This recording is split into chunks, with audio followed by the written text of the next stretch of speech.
معصیت چھڑوا جاتی ہے، صحبت اللہ والوں کی اپنا رنگ دکھا جاتی ہے، صحبت اللہ والوں۔ آج ہم قرآن کے ساتھ بہت بڑا ظلم کر رہے ہیں، زیادتی کر رہے ہیں۔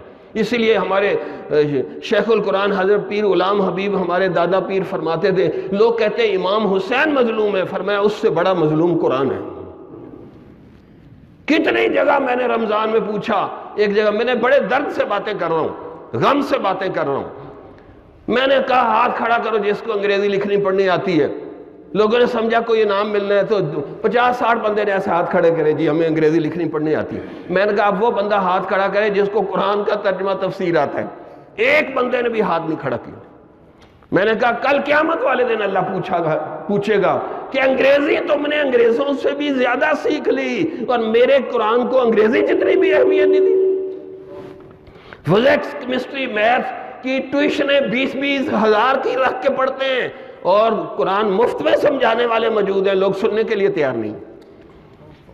یہ کوئی چھوٹا جرم نہیں ہے۔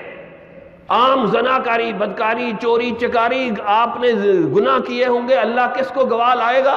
اليوم نختم علی افواہہم وتکلمنا ایدیہم وتشہد ارجلہم بما کانوا یکسبون۔ ہاتھ پاؤں گواہی دیں گے، اور جس نے نہ قرآن سیکھا، نہ سمجھا، نہ عمل کیا، نہ آگے کافروں تک پہنچایا، یہ اتنا بڑا جرم ہوگا کہ اس کے خلاف گواہی دینے کے لیے اللہ نبی آخر زمان کو لائے گا۔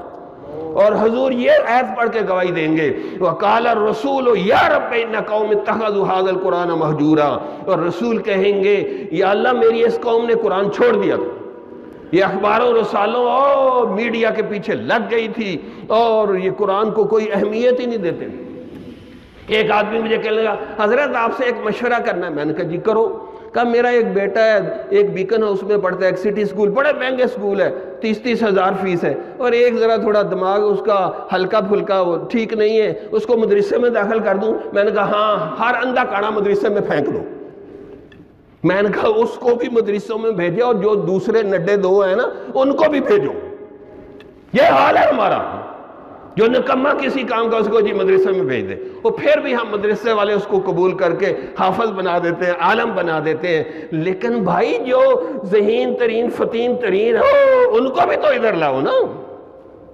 یہ بہت برا سلوک ہو رہا ہے اور ہم یہ کر رہے ہیں۔ جمال الوجود بذكر الإله وتصفو الحياة